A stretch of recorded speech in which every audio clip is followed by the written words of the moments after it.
पटना के बेउर जेल के बाद गया जी के सेंट्रल जेल में बड़ा खुलासा हुआ है। जी हाँ, जहां एक तरफ सरकार अपने एक्शन मोड में है और एक के बाद एक देखिए कई लोगों पर गाज गिर रही है, कार्रवाई की जा रही है और इसी बीच देखिए अब गया के सेंट्रल जेल को लेकर के खुलासा हुआ है। आपको बताएं तो इससे पहले भी पटना के बेउर जेल को लेकर के कई खुलासे हुए थे और अधिकारियों को निलंबित भी किया गया था। 7 अधिकारियों को निलंबित किया गया था और अब इसी बीच देखिए गया से ये खबर आ रही है, केंद्रीय कारा गया में प्रशासनिक अनुशासन की दीवारों पर गंभीर सवाल खड़े हो गए हैं।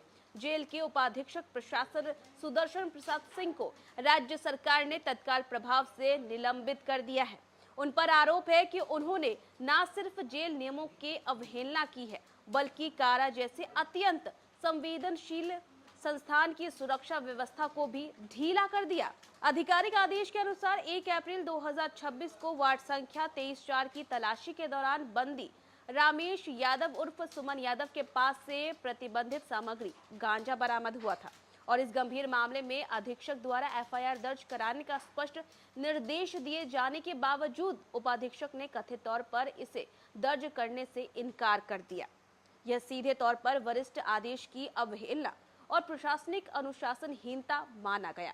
इसके अलावा सबसे गंभीर आरोप यह है कि सुदर्शन प्रसाद सिंह द्वारा जेल परिसर में बंदियों के परिजनों को बिना नियमों का पालन किए प्रवेश दिया जाता था। जांच में सामने आया कि वे कई परिजनों को अपना मित्र या परिवार बताकर के अपने कार्यालय कक्ष में बुलाते थे और निर्धारित समय के बाहर भी मुलाकात कराते थे।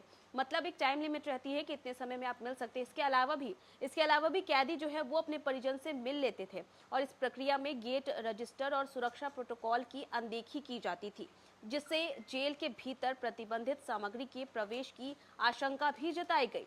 रिपोर्ट में ये भी उल्लेख है कि जब जेल कर्मी सुरक्षा नियमों के तहत तलाशी या रोक टोक करते थे, तब उपाधीक्षक द्वारा उनके साथ कथित तौर पर अभद्र व्यवहार और धमकी भरे लहजे में बातचीत की जाती थी और इससे जेल स्टाफ में असुरक्षा तनाव का माहौल भी बन गया। यानी कि नियमों को देखते थे कि सही ढंग से तलाशी हो रही है या नहीं हो रही है। सुरक्षा कर्मी जब इसकी जांच करते थे तो इसके बाद जो उपाधीक्षक है वो उनके साथ गलत व्यवहार करते थे, जिससे तनाव का माहौल भी बन गया था। कारा प्रशासन का कहना है कि गया सेंट्रल जेल नक्सली और संगठित अपराधियों के लिहाजे से अत्यंत संवेदनशील संस्थान है और ऐसे में किसी अधिकारी की कथित लापरवाही और साठगांठ ने केवल सुरक्षा के लिए खतरा है, बल्कि जेल की पूरी व्यवस्था को भी प्रभावित ये कर सकती है। जांच रिपोर्ट में ये भी कहा गया है कि उपाधीक्षक के आचरण से कर्तव्य में घोर लापरवाही, अनुशासनहीनता और पद की गरिमा का उल्लंघन स्पष्ट रूप से परिलक्षित होता है और इसी आधार पर उन्हें निलंबित करके आगे की विभागीय कार्रवाई शुरू कर दी गई है। फिलहाल देखिए पूरे मामले की विस्तृत जांच अभी जारी है और ये भी पता लगाया जा रहा है कि जेल परिसर में नियमों के उल्लंघन का ये सिलसिला कितने समय से चल रहा था और इसमें कौन-कौन से लोग शामिल हो सकते हैं। तो देखा अपने उपाधीक्षक सुदर्शन प्रसाद सिंह को निलंबित कर दिया गया है। कई सारी बातों का खुलासा हुआ, जैसे कि जब कैदियों से मिलने के लिए उनके परिजन आते थे तो उन्हें बिना किसी रोक टोक के सीधा प्रवेश दे दिया जाता था। इतना ही नहीं, एक समय होता है जब वो अपने परिजनों से कैदी मिल सकते हैं, इसके बावजूद भी बिना समय के भी वो लोग कभी भी मिल लेते थे।